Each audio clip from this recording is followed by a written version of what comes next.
everyone, welcome to World Have Your Say. I'm Lucy Hockings. On today's programme, is London ready to host the greatest show on earth? With just 2 weeks to go until the Olympics, there are now real concerns about transport, security and of course the weather. Should Britons just stop complaining and get ready to enjoy an amazing fortnight of sport, or are there genuine reasons to worry? Wherever you are in the world, join in the conversation with us. Our hashtag, as always, is WHYS. Let's get going.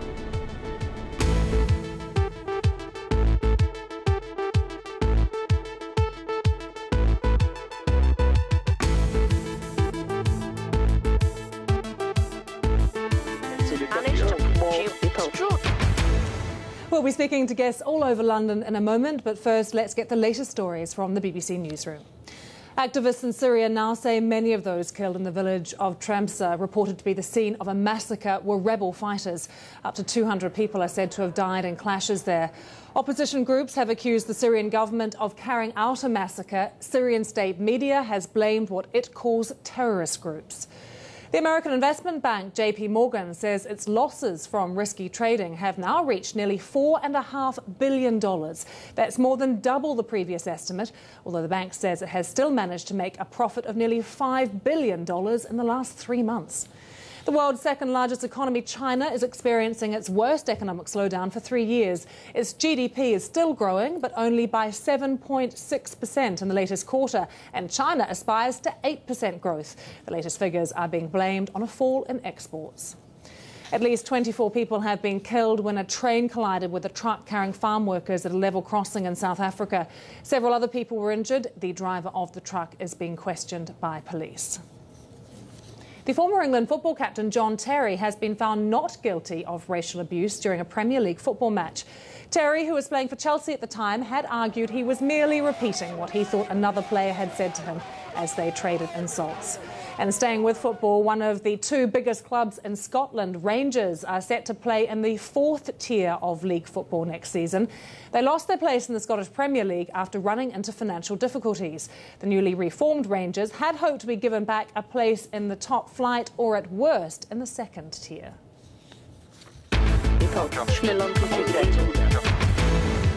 The countdown is really on now. Only 2 weeks to go until the opening ceremony of the London Olympics. There's a lot at stake. Is the city ready? Let me introduce you to our first 3 guests. Ashley Mitchell is the young mayor for the Olympics Athletes Village. John Kennedy is a London cabbie writing a book about London and who blogs also about the city's bollards. Thank you very much for joining us, both of you. Ashley, if I could start with you. Oh, Hilary, we've got you there as well. Hilary Powell, a filmmaker based in East London near the Olympic Village. All 3 of you, thank you for being with us. Ashley, let's start with you. Is London ready? Well, you know, Lucy, I spent 4 hours in the Olympic Village yesterday, and you wouldn't believe the transformation from when I stood there 7 years ago as I was bidding for the Games.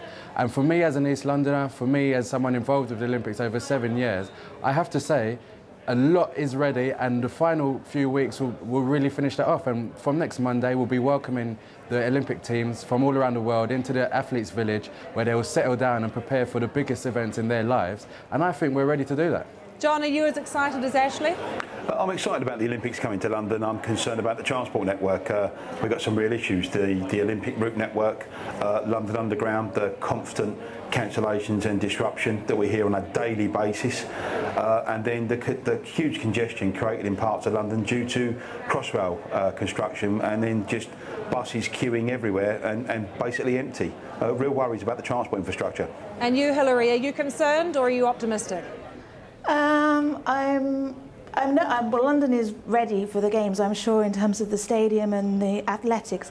It's just that my work as an artist living on the edge of the site and editing a book called The Art of Dissent is obviously more concerned with the kind of questioning the very premise of the Olympics and the way that it operates when it moves into host cities. So looking more at the edges of the Olympic site. The Olympic site might be ready, but the areas surrounding it are still deprived. The same issues might remain. So yeah, a little bit more Hilary, questioning. as a young person from one of the host boroughs, Waltham Forest, and I've been involved with the project since before we went out to Singapore. I went out to Singapore with the team in the bid. And one of the best things I think about the big is the legacy of it. I mean, for me, I'm not that interested in what's going to happen in the month of the Olympic Games in terms of the costs and the trouble. There's of course going to be some disruption to people's lives, but for me, we spoke about it and it sounds a bit cheesy, but we're looking at 2012 with 2020 vision. By 2020, we're going to have thousands and thousands of new homes in the Olympic Park, 35% of which are going to be affordable for local people. There's going to be 2 new schools. Just yesterday, I had a tour of the new medical centre, state-of-the-art facilities, and I think it's for us as local people to build upon what's put there by the new infrastructure and the new onus on that area to make sure that for you in your art, you take that as a positive thing in your work. Yeah, and I think, I mean, I just probably am more cynical about it. I think the whole, I mean, London was sold the games on this issue of legacy, and that still is, even though there are some obviously solid elements coming up, the whole idea of legacy is quite nebulous, and it was a way in which we won the bid. And in terms of that kind of, another kind of style of local community, the artist communities on the edges, a lot of that property won't be for local people. It will be kind of outpricing locals, particularly in the industrial areas on the edges. The new developments will come in. So I kind of see it more in terms of this is that the Olympics is in fact a global brand. A lot of its sponsors and corporations attached, that really it's the pursuit of profit with Westfield and things. So I think that yes, there will be opportunities for local people. I think those are quite limited, and we'll see how it plays out with legacy. But I think that a lot has been promised, but it's whether that is delivered. Your response, Ashley, to that? Well, I mean, if I understand correctly, you live on the edge of the Olympic Park, Hilary, and I have to say, over the last 4 years, the development in new media and artistic industries around the East London area, not specifically in the Olympic Park, and not specifically because of the Olympic Games, but the movement of those industries eastwards of London, I have to say, I don't think would have happened without the investment that's going on the overground, on all of the transport links that take you out to East London. And I think for someone like yourselves, it sounds like you're against the Olympics in general, not necessarily the London Olympics. And if that's the case, I can't really help you there. But I'm sure if you speak to John, while he's got some fears about what will happen, he's excited that London will be hosting the greatest sporting games in the world. I mean, John, come in. This is your area of expertise, the transport. Well, just if I could mention on legacy, I mean, I've been around that area and I've been onto the site. It's fantastic the work's actually being done, and the surrounding area. If you look at Stratford, even coming back down to Mile End, those parts of London. The mistake, I think, that for me, what the organising committee have done with the games is, why are we showcasing Buckingham Palace yet again, St Paul's? Why are we frightened to show people dilapidated in old industrial parts of London when we could be showcasing, look at what we've done at the park. This is an opportunity what we can actually do with the surrounding area in this part of Hackney. It seems we don't mind showing the world the Olympic Park, and then we just want to show off the usual stuff that everyone in the globe's already seen anyway. Well, John, when we was bidding for the Games, what we tried to do is to showcase all of what London has, and we can't invite millions of people to the UK and not show off some of the most historical things, you know, not just for Britain, but in the world. We have the mother of all parliaments based here in London. It would be silly not to show that off with the marathon moot. I do believe people are going to see that. Look, this is where my industry will come into play. Won't actually be involved immediately with the Games. Will come into play after people have been out for a day at the Olympic Park, and I believe you can leave that to the capital's finest taxi drivers to get on and showcase London. There won't be an issue, a problem there. Now, the question about transport, this is key. If we get the transport wrong, we could well become a laughing stock of the world. We really could. And John, how is it that you feel that we've got the transport wrong? You've only got to look at the congestion. I mean, we've got the Olympic Games. Was it right to continue with the Crossrail project? Should we have suspended the Crossrail project and not dug so many holes all over the centre of London? Should the IOC be staying in the Hilton Park Lane? Why don't we move them down to Canary Wharf, the Four Seasons Hotel down there? There's some fine hotels in East London where many of these people could have stayed, and then they wouldn't have disrupted the centre of London. We're putting too much pressure on the hub right at the heart of Theatreland, the business district, and that road space is precious enough as it is. And with the Olympic route network operating from 6 in the morning till midnight, effectively an 18-hour embargo on large amounts of road space, we're going to see an possible environmental, disaster in central London with emissions. John, no, there is. Well, just factually, that's wrong. You know for a fact that from 6 a.m. till midnight is not going to be the Olympic lanes, apart from on the most busy routes. Well, and where possible. Here's a point, Ashley. If you take out Victoria Embankment, a great place for people to visit and see in London because it's on the Thames. If you lose a lane, which people will be, traffic tends to go to Fleet Street and the Strand. Problem is that we're going to be losing lanes on Fleet Street and the Strand. And that's why many people are going to be... you're trying to get in as well on this one. What are your views? Well, it's probably going back a bit from transport. It was just the showcasing Parliament. I just think that with the Olympics, it's kind of ironic because the Olympics seem to showcase something more of the most undemocratic processes associated with the bid and the way that the whole Olympic movement operates. Because it's basically an NGO with kind of situated in Switzerland with a tax haven. It's able to kind of gain government support in order to override legal clauses and reinstate laws like compulsory purchase orders for the eviction, like mass evictions of people beforehand. So I think that kind of mention kind of a democratic kind of figurehead and the Olympics has just kind of brought that up in me, that's some of my issues with the Olympics. And you're obviously very much a spokesperson for the Olympics in every area, but I think that's just another part of this kind of propaganda. And I think with the Olympics, it's very hard to be against it without being kind of told you're curmudgeoning or anti-patriotic. Well, Hillary, I'd just like to say, I've been working with the game since 2004. I haven't been paid a single penny to do any of the work that I do. But what I have been doing is working with young people in the most deprived area of not just London, but of the UK. And I tell you, it's very intangible, maybe, some of the benefits that you won't be able to see. But for young people in that area who previously had no hopes of enjoying London, enjoying the best of London like some other people. And over those last 7 years, they've been able to see the Olympics as something in their back garden, something that they can be proud of, and something that they want to show off to the rest of the world. And I take your points about the IOC, and those are points that would have happened whether the games were in Paris, Madrid, Moscow or New York. And that's where I come to John. When we talk about congestion and the transport, it was always going to be difficult. It's always going to be difficult to have such a massive event taking place in such a massive city already. I totally agree, but it's up to yourself and your profession. It's up to TfL, it's up to the organisers to ensure that that runs as smoothly as possible. And I think weeks beforehand, we just need to do as much contingency planning and not just sit back and say everything's going to go wrong. Actually, there's something really important here. Sebco runs LOCOG, Transport for London. Taxi cab drivers in London have only just started receiving booklets today telling us where we can pick up and set down people that are going to the London Olympic Games. This is 2 weeks before. We don't know where the ranks are, where the ranks won't be. We don't know where the set-down bays are. We have a fully accessible wheelchair fleet in London, and some of my colleagues were denied entrance with Paralympians the other week at the Olympic site.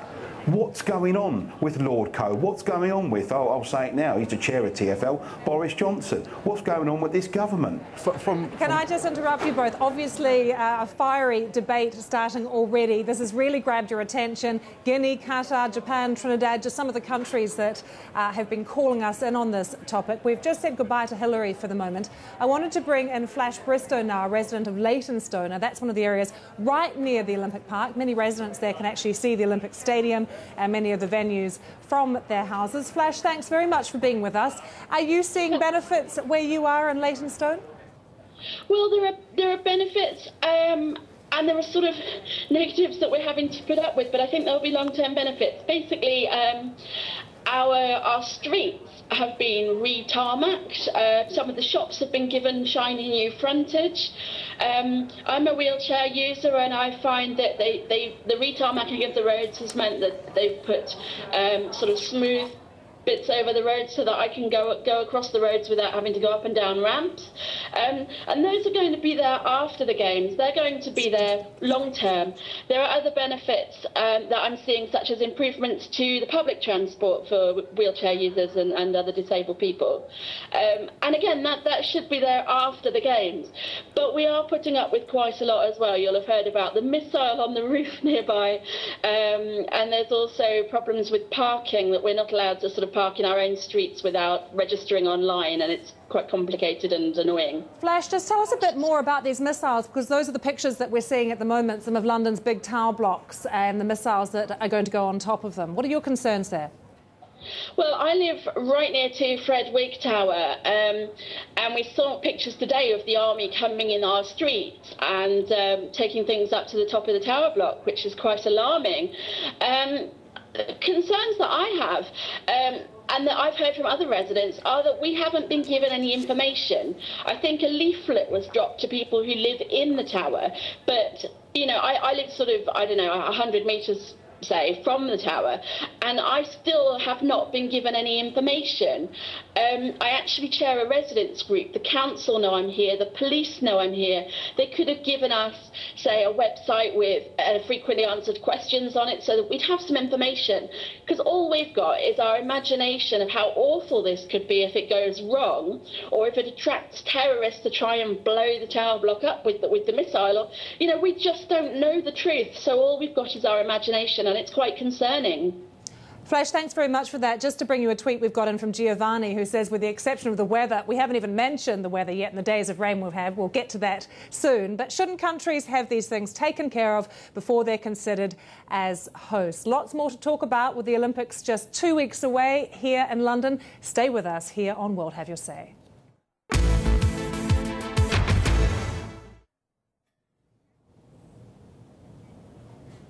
Let's join Ben James now, who is from the World Have Your Say team. Ben.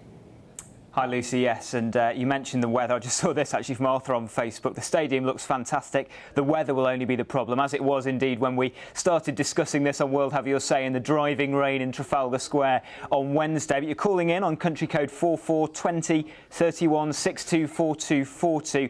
People like George in Pakistan calling in. He says he's very worried about security for these Olympics. Ashwin in India says, I feel London's ready to play host for the Olympics. Kamjika in Nigeria thinks that Britain should tackle its economic challenges first before hosting extravagant Olympics, as he puts it. And of course, if you don't want to pick the phone up, you can call us in another way. It's on Skype. Our Skype name is BBC_WHYS. Ben, thanks so much for that. Calls coming in from Cameroon, Thailand, Tunisia as well. Remember, Twitter, our hashtag is WHYS. We'd love to hear from you. Do join in the conversation here on World Have Your Say.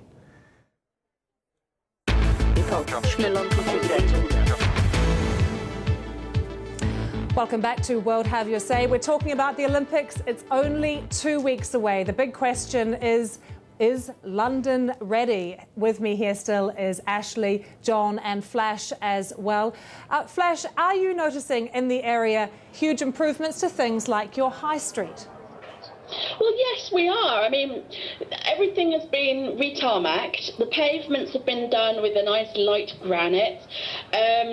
They've made it wheelchair accessible so that if I want to cross over the street, it's smooth all the way. They've sort of done like a ramp for the cars so that wheelchair users and people with buggies can go across really smoothly without having to go up and down bumps.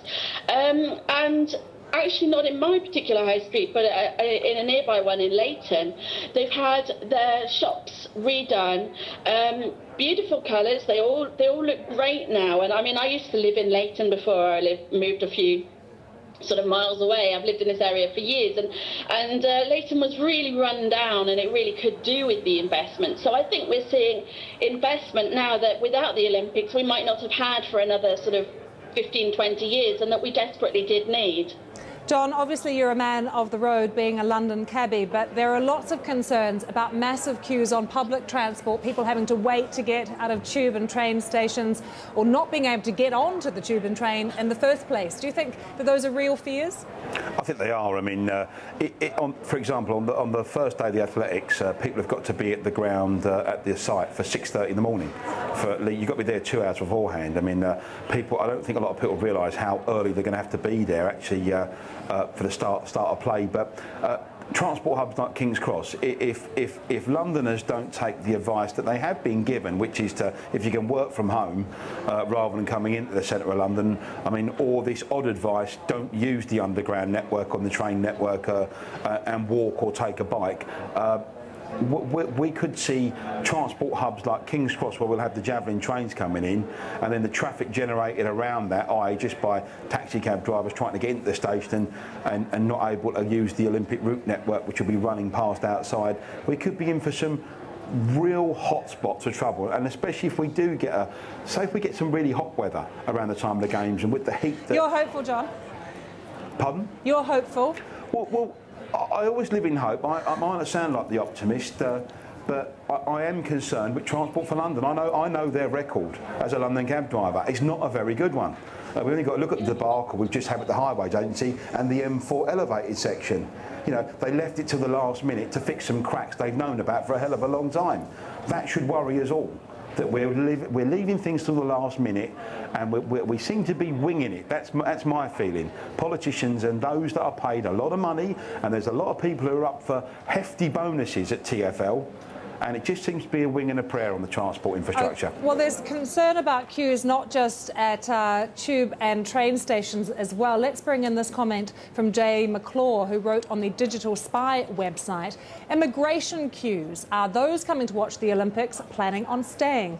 Anyway, surely joining a queue is all part of experiencing the richness of British culture. It has to be said, Ashley, the British do queue rather well, I can say from experience. We're very good at it, and if you listen to John, we're very good at moaning too, but sometimes I think we have to take some of these problems that we're seeing 2, 3, 4 weeks before the games. I think it's best that we have them now. Yesterday when I was in the Athletes Village, there were some problems with myself even getting accreditation to get into the park.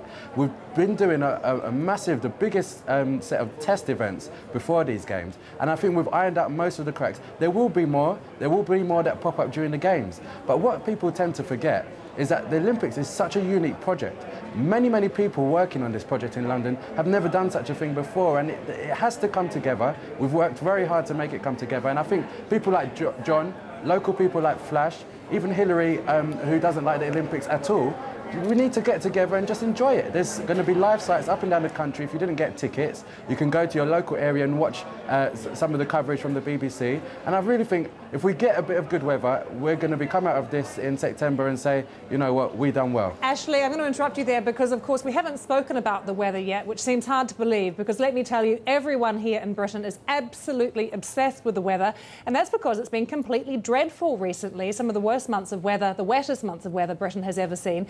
We must be bringing in now Laura Tobin, who joins us from the BBC Weather Centre. Laura, so often when we talk to weather presenters at the moment, they start by saying, I'm sorry. Yes, you're right. We've had some very unsettled weather over the last few months. The summer's been very disappointing. The weather's been so unsettled due to the jet stream. Usually it should be to our north. We should have warm air being pulled up from the near continent. This year the jet stream has stayed to the south, and it's bringing successive areas of low pressure, bringing the wet and windy conditions we've seen. And as you mentioned, April and June were record-breaking for their very wet weather. So, Laura, do we have any idea yet what we can expect for the Olympics, or is it still too far away? The million-dollar question, yes, it is a long way away to say exactly what the weather's going to be, but I'm afraid it looks as though it remains pretty unsettled, at least until the start of the Olympics. I'm pretty hopeful, actually, at the beginning of the Olympics themselves, we should see something a little bit drier, a little bit brighter, a little warmer as well, certainly not as heavy as the very wet weather we've seen lately, but there is no forecast, I'm afraid, for prolonged dry sunny conditions throughout the Olympic Games. And Laura, what does that mean for events like the equestrian, for instance? I mean, people on horses jumping over big fences, incredibly dangerous when the ground is muddy. Yes, you're completely right. And actually, because it's been so wet lately, the organisers at Greenwich Park for the equestrian have actually been testing out some new technology. They've been drilling every 3 weeks 100 million half-centimetre holes in the ground to help drain away the water. And actually, it's been working. And if we get torrential rain, the plan is they've got people on standby with hand pumps as well. So the planning, actually, with the forecasters from the Met Office and local augurs has been going pretty well, despite the wet weather we've been having. Laura, if things miraculously do improve, what kind of weather should we be getting at this time of the year? We should be having across London itself, particularly the Olympic Stadium, temperatures around about 23 degrees. We should be having potentially thundery showers due to the heat building across the near continent, spreading across ourselves. But it's fair to say it should be a lot drier and a lot warmer than it is now. But I certainly think the outlook for much of the Olympics is to stay tuned to the weather forecast. There's likely to be further rain as we head through the next few weeks. Very briefly, Laura, those two words, jet stream, are two words that Britons have learnt to hate recently. But one of the theories going around is that it's going to take a cyclone or a hurricane to move it. Is it as drastic as that? That's one of the factors that potentially could move our jet stream. One thing that's been affecting it at the moment has been the heat wave building across parts of the states. That's been pushing the jet stream to their north, and it's been kinking down to the south of the UK. I think there's many things that we hope could move the jet stream just to our north and bring back in the warm weather. A hurricane could be one of them, but at the moment in the forecast for the next week or so for the Atlantic hurricane season, there's nothing in the forecast. Laura, thanks so much for that. We'll keep our fingers crossed. Just to bring you a few tweets we've been getting in. Luminoso from New York says, "Oh, would you stop moaning? I've gone from being happy for London to annoyed with most Londoners in Usain Bolt-like speed." So that's a telling off for everyone here in London. And Al Hussein in Freetown posting on our Facebook page, "Britain should stop complaining and do their job as a big nation, or else call for security reinforcements from different countries." Well, just to give you a sense of the people who are contacting us, we're getting people from Libya, Gambia, Bhutan even. So everyone enjoying this conversation here on World Have Your Say as we count down to the Olympics, only 2 weeks away here in London. The question we're asking today on the programme, is London ready to host the greatest show on earth? Do stay with us here on World Have Your Say.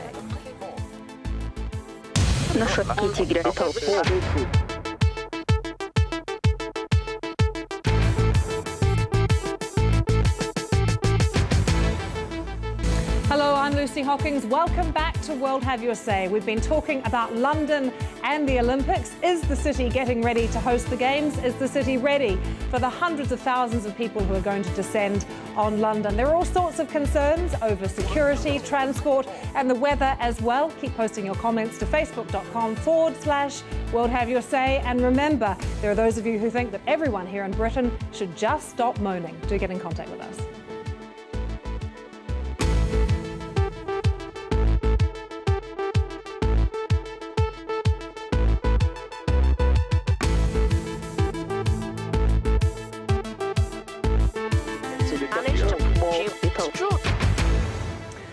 We're live for the next half hour. If you want to get involved in any part of our discussion, we're using the WHYS hashtag. You can also call, of course. The numbers are on the screen at the moment. But now let's quickly return to the main news of the day. Activists in Syria now say many of those killed in the village of Tremseh, reported to be the scene of a massacre, were rebel fighters. Up to 200 people are said to have died in clashes there. Opposition groups have accused the Syrian government of carrying out a massacre. Syrian state media has blamed what it calls terrorist groups. The American investment bank JP Morgan says its losses from risky trading have now reached nearly $4.5 billion. That's more than double the previous estimate, although the bank says it has still managed to make a profit of nearly $5 billion in the last 3 months. The world's second largest economy, China, is experiencing its worst economic slowdown for 3 years. Its GDP is still growing, but only by 7.6% in the latest quarter. China aspires to 8% growth. The latest figures are being blamed on a fall in exports. At least 24 people have been killed when a train collided with a truck carrying farm workers at a level crossing in South Africa. Several other people were injured. The driver of the truck is being questioned by police. The former England football captain John Terry has been found not guilty of racial abuse during a Premier League football match. Terry, who was playing for Chelsea at the time, had argued that he was merely repeating what he thought another player had said to him as they traded insults. And staying with football, one of the two biggest clubs in Scotland, Rangers, are set to play in the 4th tier of league football next season. They lost their place in the Scottish Premier League after running into financial difficulties. The newly reformed Rangers had hoped to be given back a place in the top flight, or at worst, in the 2nd tier.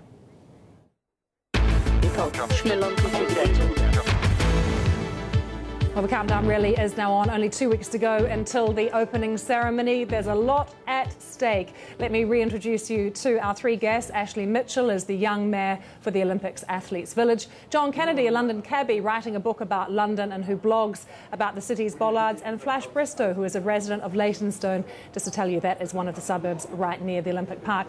John, we should be asking you, I think, at this point, just to explain to some of our viewers, what is a bollard? Bollard, a small post, effectively. What they were many, many centuries ago. Some of them were captured cannons, cannons that were disused and then planted on our streets and roads by the Paving Commission. If you go up to Hampstead Cannon Lane, you can actually find some actual cannons that sit upon the pavement that have now been copied effectively. And if you head to the City of London, anyone going to visit London for the Olympics, go to the City of London, that's the square mile, the business district, and you will see the finest collection of bollards you'll ever find anywhere in the world. And you'll be pointing them out to people, I'm sure, when they come for the Olympics. Flash, tell us a bit more about what's been happening in Leytonstone and whether people there feel that London is ready. Well, yes and no, really. You know, we're sort of ready for things like restrictions on whether we can park in our own streets, and we've seen that kind of preparation, and we know that it's there and it's going to kick into action when it's necessary. And as I said, we've seen the army today in our streets to put one of the missiles on one of our tower blocks. So we are seeing these signs of preparedness. All the roadworks that were done have been completed as far as I can see. But I've got a friend, he drives tube trains, the underground trains in London, and he told me that all they've been told is on the day of the opening ceremony he has to wear a tabard with the Olympic rings on it. You know, he hasn't been told much. You know, I've said that as a wheelchair user there are going to be these extra ramps on to get me onto the tube trains, and he said, well, that's great, but nobody's told me about it. So you know, although it looks to the outside like we're getting there and there are lots of signs of preparedness, I don't know about what's actually happening behind the scenes. Ashley, you're behind the scenes. Are things ready?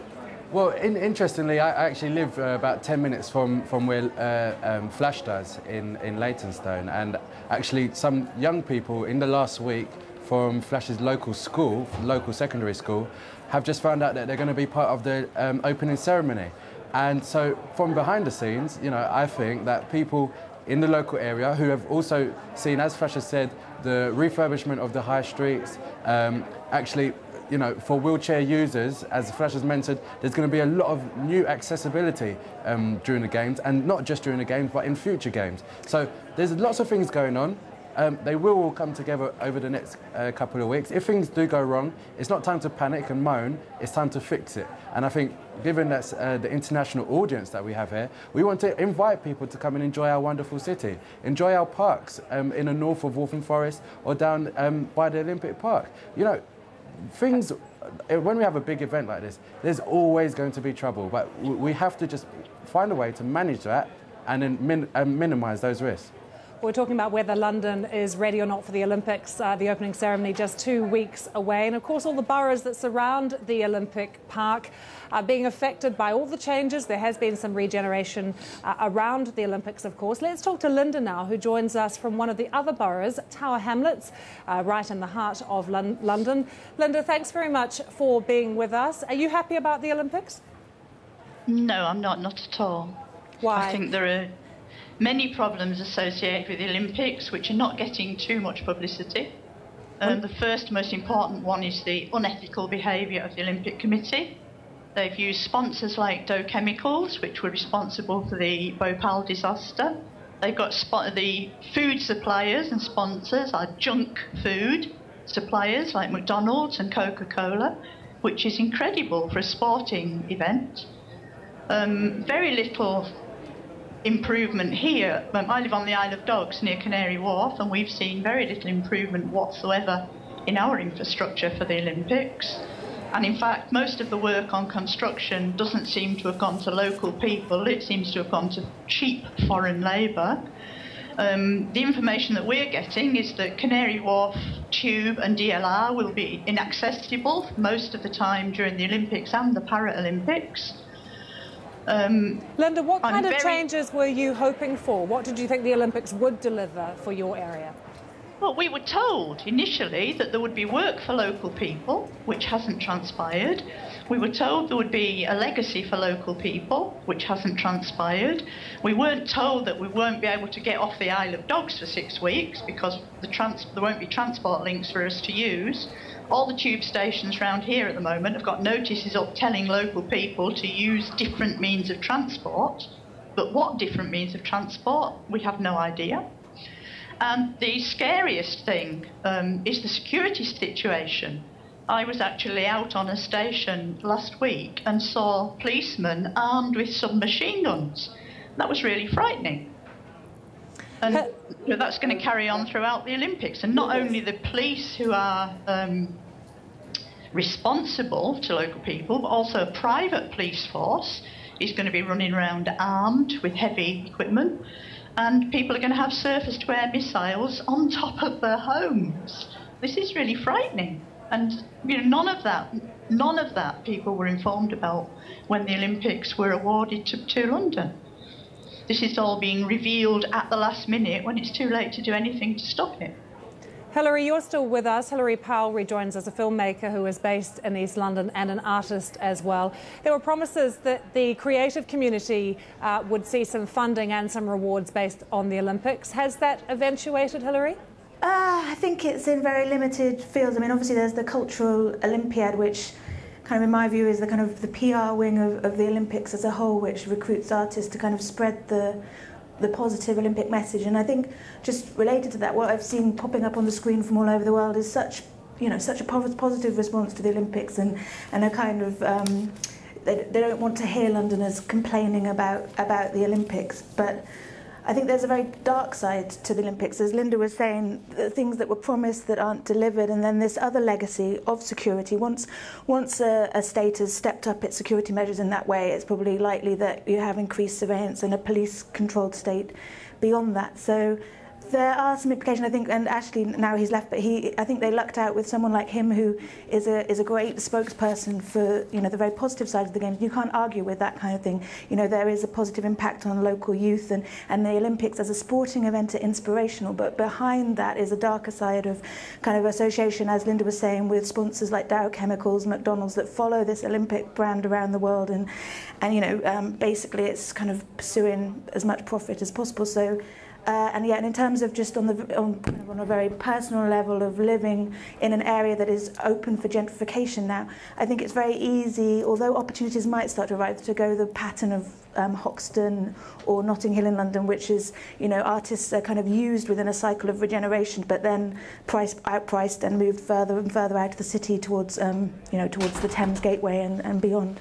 So there's always this flip side, which I think no one really wants to hear about. I've realised just being on here, the overwhelming way that the Olympics casts its spell around the world. So, Thanks for that, Hilary. Let's bring in Dawn Denton, who is a London City guide. She'll be volunteering at the Olympics, and she joins us now from Somerset. Dawn, how do you feel when you hear some of these comments from Hilary and from Linda that there is this dark side to the Olympics? I mean, I can understand, a lot of people have their opinions, and, it's either an informed or an uninformed opinion. But I think we forget that the Olympics are not really about us. It's about the athletes and about people who we've invited to our country, people who want to achieve and who want to celebrate success. And it's a country that they can come to. It's a country we've opened our doors. And if you have a visitor in your country, you're proud to have the visitor. You want to welcome them. And just giving them the opportunity to be the best that they possibly can be. And, we'll be inconvenienced. there's going to be a few weeks of inconvenience, but I think war and civil unrest, that's real inconvenience. I think this is just something to celebrate and to provide an environment for these athletes to be the absolute best that they possibly can. And is that what motivated you to volunteer? Yeah, partly. I was born in South Africa, and at the time we weren't allowed to participate in international competition. And I think that many from my generation weren't really given the opportunity. And I think for me to be here, it's like fate has put me here to be a part of the greatest show on earth, and to be a part of something that I've dreamed of being a part of since I can even remember, really. OK, Dawn, thanks very much for joining us. Of course, this is very controversial. Lots of different views being explored as London counts down to the Olympic Games taking place in 2 weeks' time. We've had calls coming in from Sudan, Cyprus, Saudi Arabia as well. Everyone taking an interest in this topic. Hilary, thanks very much for your viewpoints. Linda as well. Do stay with us here on World Have Your Say.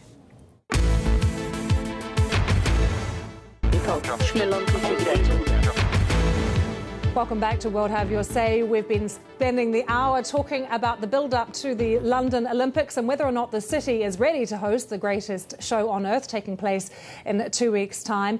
Just to bring you a bit of information from a few of our guests, both Hilary and Linda earlier referring to the Bhopal gas tragedy. Of course, that was one of the world's worst industrial accidents. It happened in India at the Bhopal pesticide plant, and that was back in the 80s. To tell you, more than 8,000 people died there, but what they were saying is that Dow Chemicals is responsible for that and is now one of the sponsors of the Games. That's not quite true. Dow Chemicals now owns the company Union Carbide, and it was Union Carbide who was responsible for that incident at the Bhopal plant.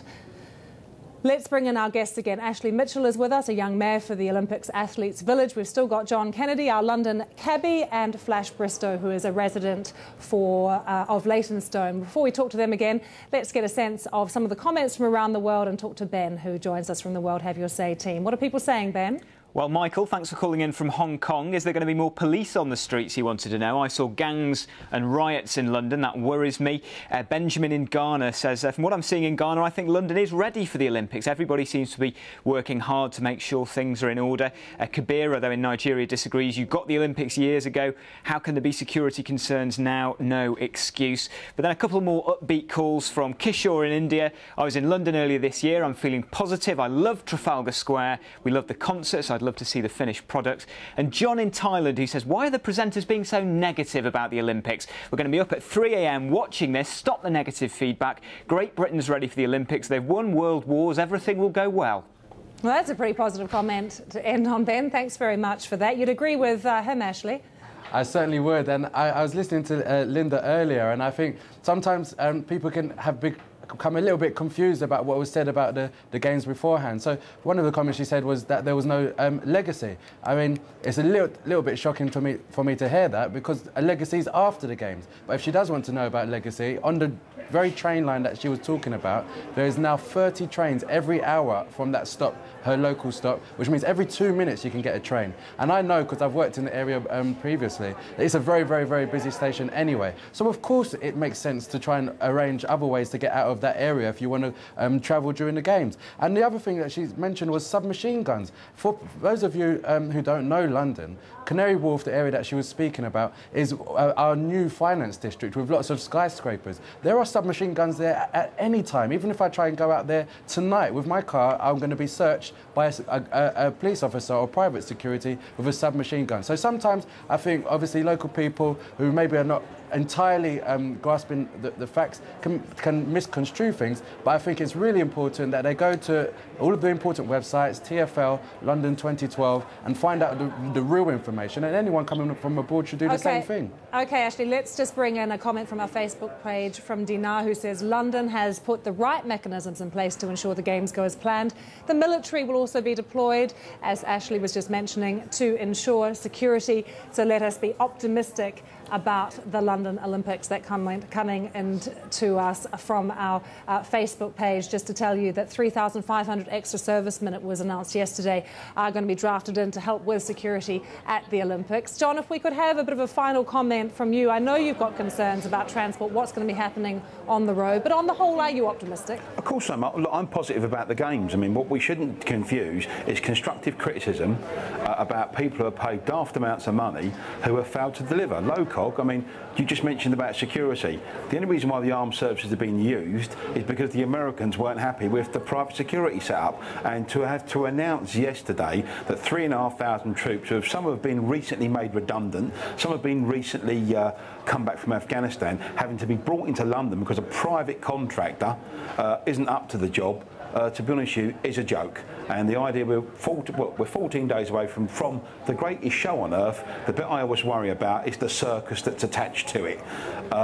And, you know, to be honest with you, what do you find at a circus? Are some clowns, and I'm afraid some of the people involved with organising our games and the actual logistics of it are clowns, in my own opinion. But look, 4 March for the games, I'm going to be working.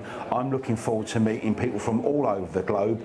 I'm not a doom and gloom mongerer, but I do believe you've got to be forthright, open and honest with your opinions. Thanks for that, John. We're almost at the end. Flash, can you bring us your final quick comments? Even if it rains, is it going to be a great show?